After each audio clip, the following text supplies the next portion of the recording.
Hey everyone, this week I'll be starting a Necromancer build, using the dungeon seed from the Gladiator run that I just finished.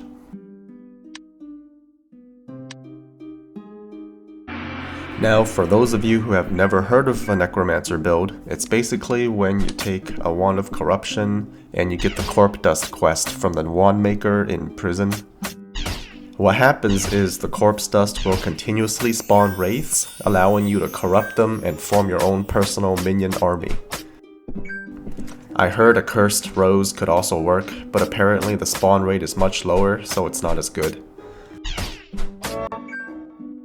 And the reason we chose mage is 1, we obviously want that faster wand regeneration rate to keep up with the spawn rate of the wraiths.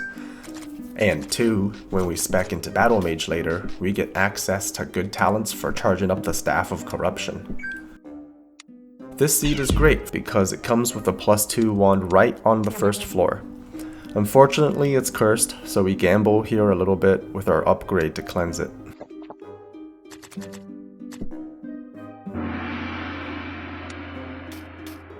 Now, just to set your expectations, this is a very niche strategy. It relies on you to be playing mage, find an early Wand of Corruption, and get the right Wand Maker quest. I mean, you probably could do it to a lesser degree, mid to late game with like different items. If you were playing warrior and you found a wand and you just so happen to have a cursed rose and a ring of energy.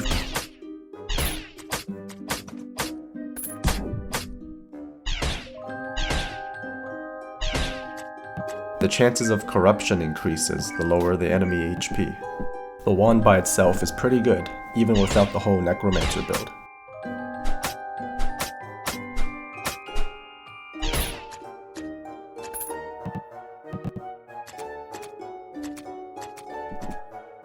An interesting thing I noticed about the items you get from the Ghost is no matter which option you pick up between the two options, the items always have the same number of upgrades and enchantments. Last time during the Gladiator run, we went with the Dirt and it was a +3 Vampiric. This time, we're going to go with the Chainmail and it's also a +3 except the enchantment is now Camouflage. This means you don't have to feel regret or wonder if the other item could have had better upgrades than the one you chose.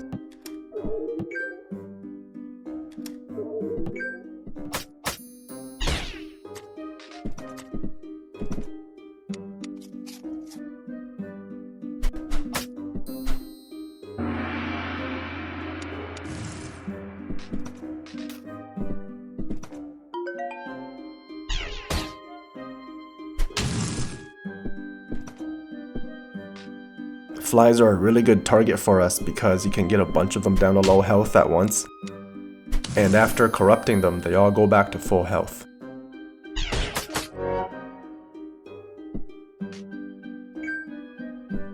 Once you've got a few minions, you can kind of just chill in the back and wait until you see another opportunity to recruit more. And I kind of ruined it here because I totally forgot that flies didn't trigger traps. Though we can throw a healing potion at ourselves just to put out the fire, since they're useless anyways during a 9 challenge run.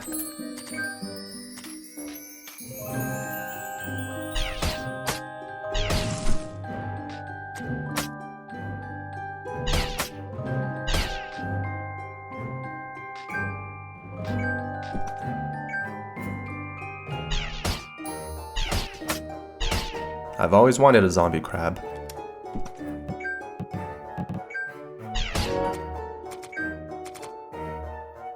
Forgot to put these points in because we've been leveling up so fast.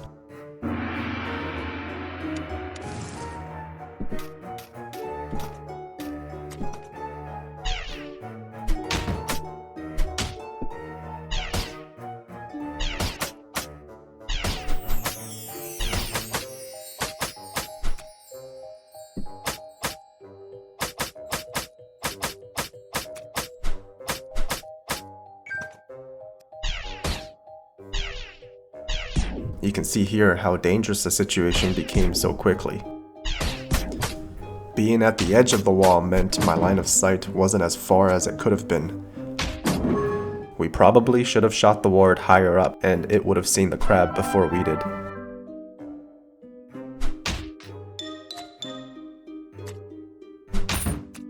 Honestly, I have no idea why there are so many crabs. Just bad RNG.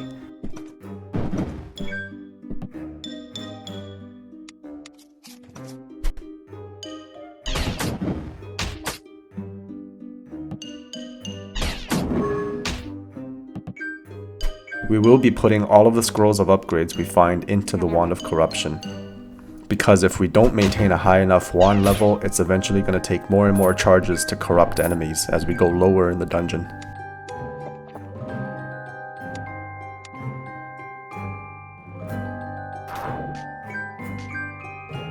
Probably should have kept the camouflage here instead, but potential is also a pretty good enchantment for us.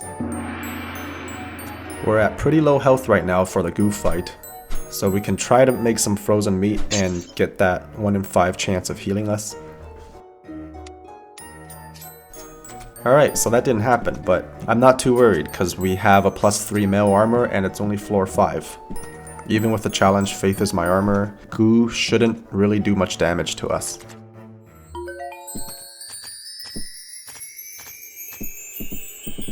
Now's a good time to imbue our staff with the Wand of Corruption.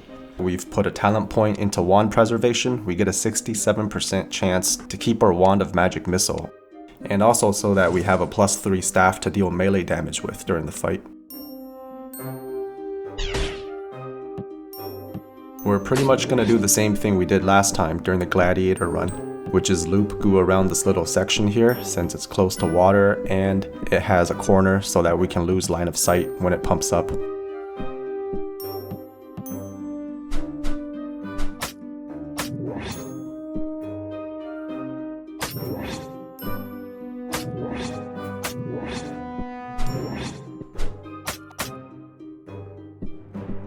And like I've mentioned before in my other videos, we do really want to be close to a water source to wash off that caustic ooze.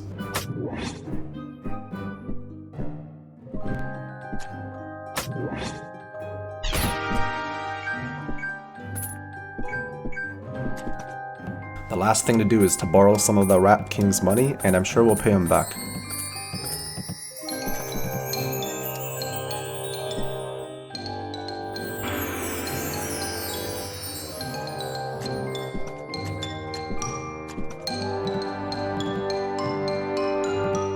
At the shop, I like to buy the ink first, in case I forget and accidentally spend all my money on other items. We're definitely gonna need it, seeing as how we're probably 1 or 2 enemy encounters away from being at less than 10 HP.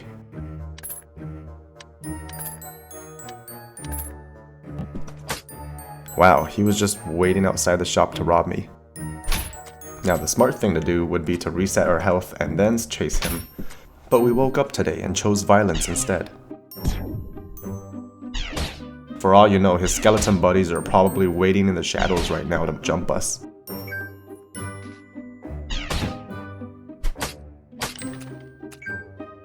Now is a good time to go back to the goo stage and use our Ankh to reset health and hunger.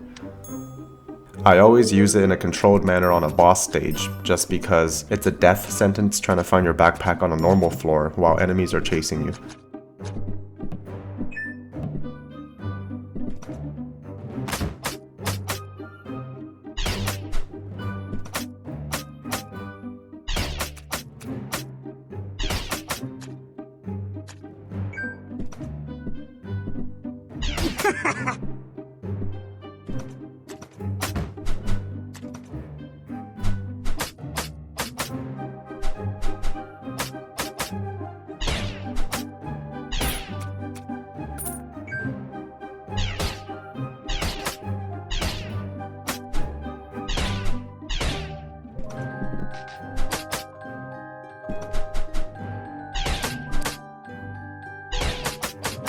As you can see, it's still a lot of fun just with a plain old Staff of Corruption, even if you don't go for a Necromancer build.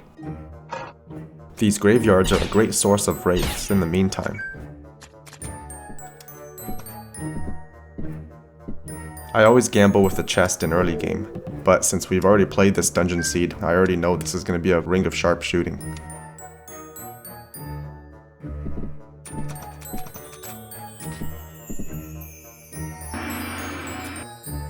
The whole reason I'm doing this video is to show whether or not it's theoretically possible to win a 9 challenge run with the Necromancer build. Because I've done a lot of videos, as you've seen in the past, where I've relied on movement, increasing items such as a Ring of Haste, Armor of Flow, and a ranged weapon. So I promised a lot of you that going forward I would try different builds that would avoid those kind of strategies, and this is one of them.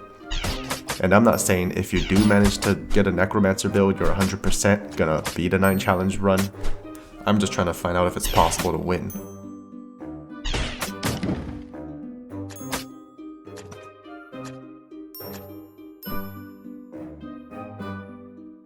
It's a little bit risky to sleep here, but we don't have a lot of good options on this floor. And I don't want to waste my torch trying to go back to the previous floor.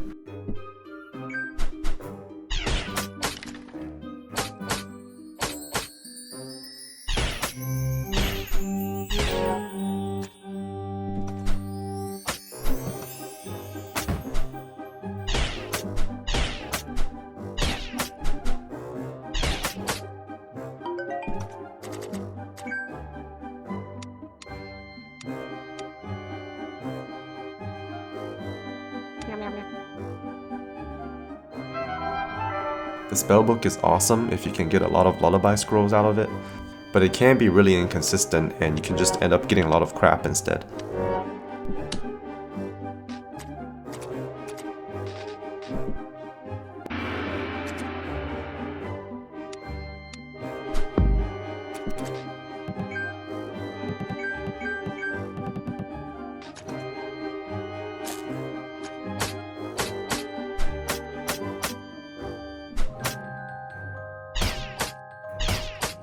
I didn't notice here that the DM100 was actually a champion, and according to the challenge, it says right there you can't corrupt champions. So the best thing you could do is make them go amok and attack other enemies.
I did craft a lot of alchemy items off screen by running back to the sewers.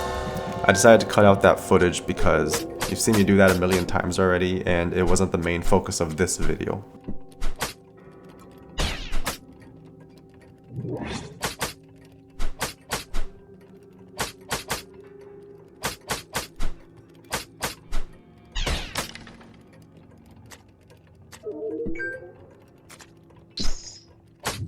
I love how he pulled that Necromancer from like out of nowhere.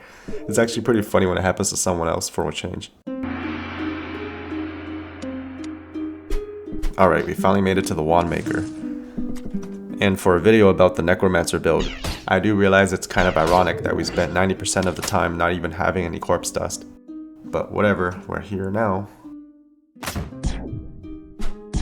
Why does it feel like everyone in the dungeon showed up just to stop me from getting it?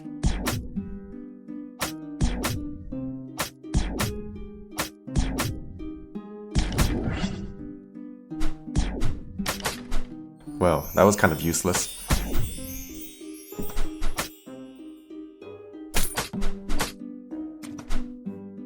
And we're only able to tank these many hits because of that +3 mail armor that we found. If we didn't have that, then I'd be phase shifting a lot of these guys instead. The one rare time we actually get something relevant from the spellbook during a fight.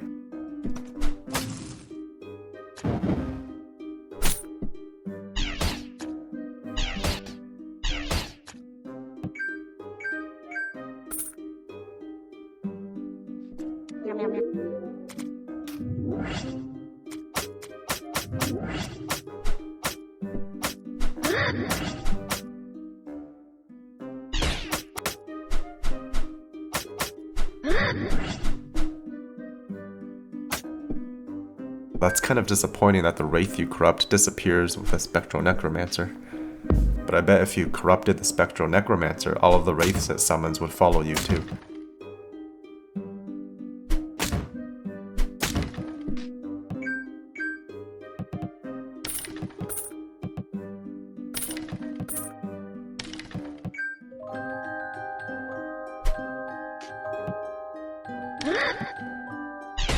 So there's a corpse dust, and now we can finally complete our build and see how this strategy will actually perform.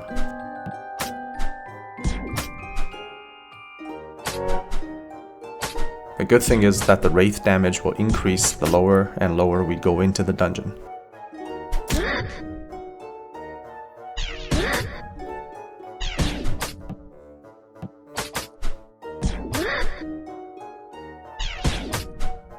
As we can see, they do spawn in pretty quickly.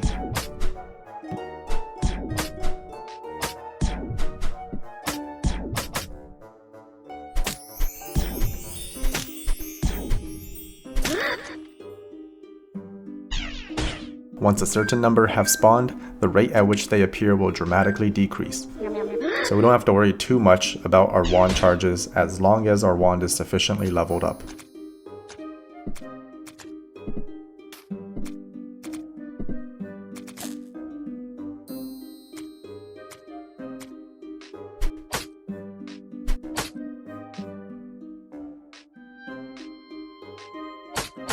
While our Wraith army is doing their thing, we can take advantage and continue recruiting the strongest enemies into our ranks.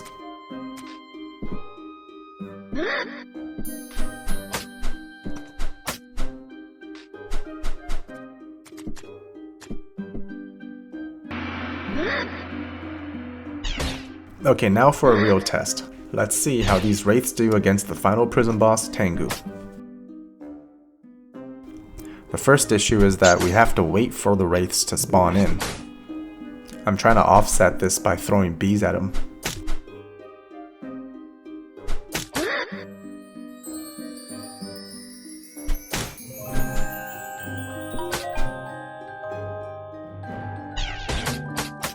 And now the bees and the ghosts are fighting.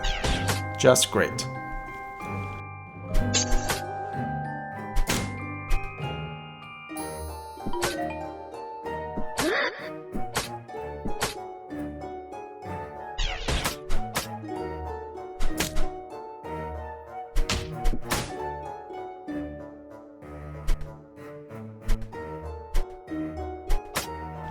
Alright, now it's finally working. We can sit back and relax for a bit.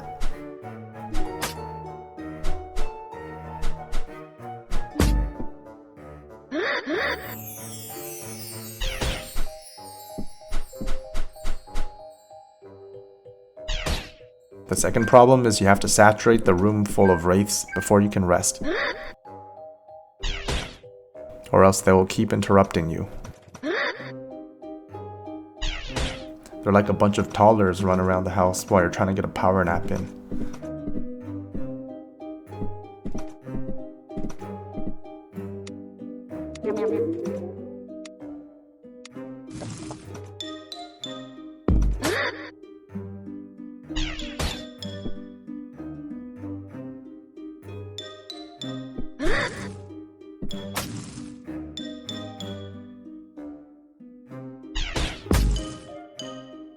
In Phase 2, it seems like they're pretty effective at distracting Tengu while you get a few hits in.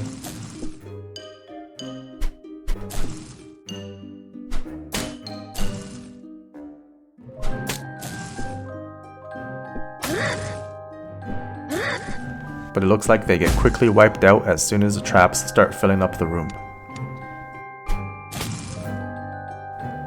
It doesn't look like we can rely on them to kill Tengu in Phase 2, so we'll just have to get our hands dirty and do it ourselves.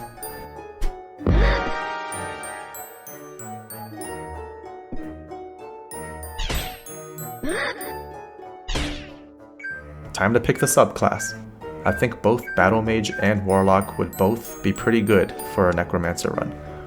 With Warlock, the Wraiths would help feed your Soul Mark, and Battle Mage lets you recharge your wand with melee strikes. Since I haven't played with Battle Mage in a while, I'm just gonna go with that.